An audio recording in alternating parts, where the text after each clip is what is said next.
Hello, I'm Joshua and I'm going to interview one of the agri specialists that we have searched. May I know your name, ma'am? Hello, good evening. I'm Kate Carvajal. Okay, Kate Carvajal. So, just to ask, professional background, you're an agriculture specialist, right? Yes po. Okay, for the years of experience in field, how many years? 2 years of service. 2 years of service. Yes. Okay.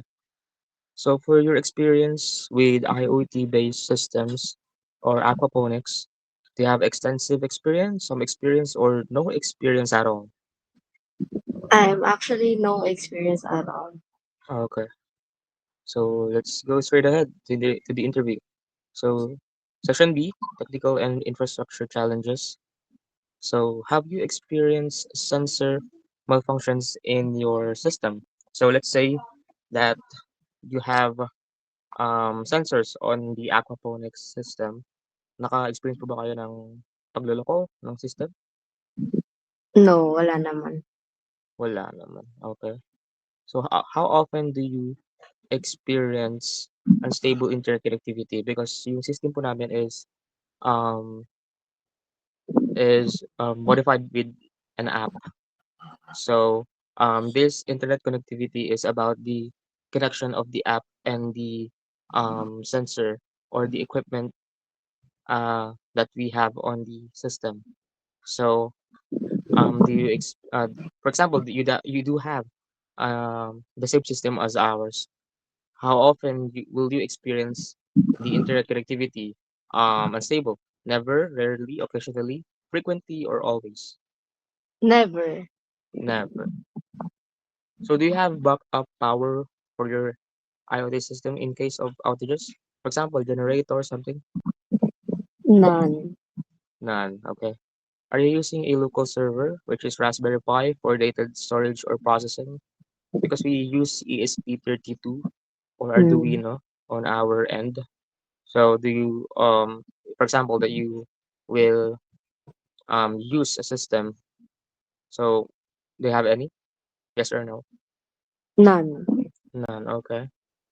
How reliable is the data received from your sensor? So for example, you do have the same system as ours. So magiging reliable ba yung makukuhang data sa app?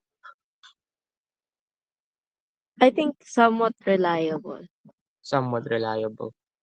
So section C, usability and technical skills. Do you find it easy to interpret data from your IoT dashboard or app? So this technically says that um, if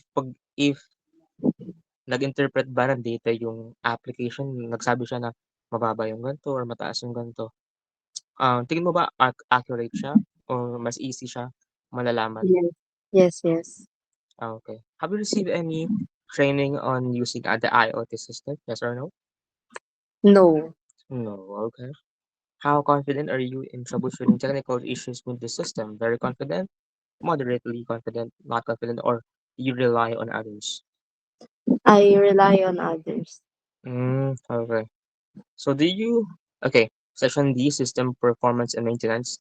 Do you encounter false alarms or inaccurate alerts from your system? Yes.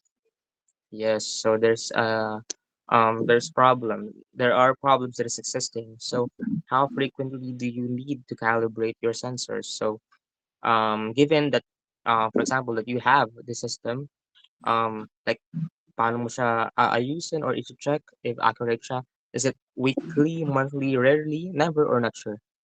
Weekly. Weekly. Good maintenance. So, has your system ever failed to automate essential function? Because we encountered sa amin po na hindi gumagana yung vinegar sensor namin or yung pump namin doon. So, hindi siya nagdi-dispense ng vinegar and meron kaming baking soda mixture with water. So, hindi rin siya nagdi-dispense. So, pinalitan namin siya. So, for example, magkakaroon po ba kayo ng problema something sa mga ano niyo po? Yes. Meron din naman. Yes. Okay. How satisfied are you with the overall reliability of your IoT system? Let's say magkaroon kayo ng ganito, magiging satisfied po ba kayo? Satisfied, very satisfied, satisfied, dissatisfied, or very dissatisfied? I am very satisfied. Kasi makakatulong siya. So section E, adoption barriers. This is the last section. So three set of questions. Did cost influence your decision to adopt or delay IoT integration? So this is mainly for the cost or the gastos. So kapag po ba umabot kayo ng 50,000, 100,000, madedelay po ba kaya yung pag-deploy nyo ng gantong system or may integrate nyo po ba kagad siya? Kasi magastos and money is Mm. essential nowadays. Yes. Makaka-delay siya, okay.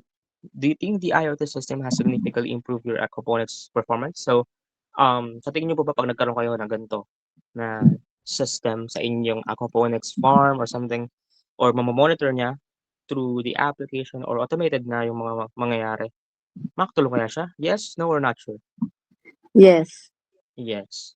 Last question, would you recommend IoT-enabled aquaponics to others? So, yung ganitong system namin, mare-recommend niyo po ba na magkaroon ng or gamitin ito ng iba? Yung ganitong sistema, sensors, yes, no, or maybe? So I'm neutral about it.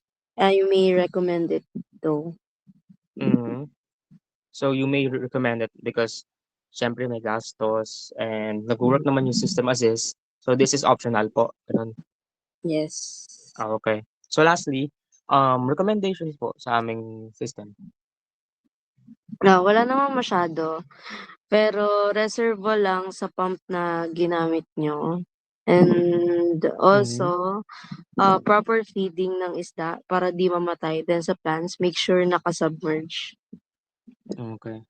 So, which is yung reserva po, meron na po kaming ginagawa, which is suggestion din po ng, Hmm. panelist namin.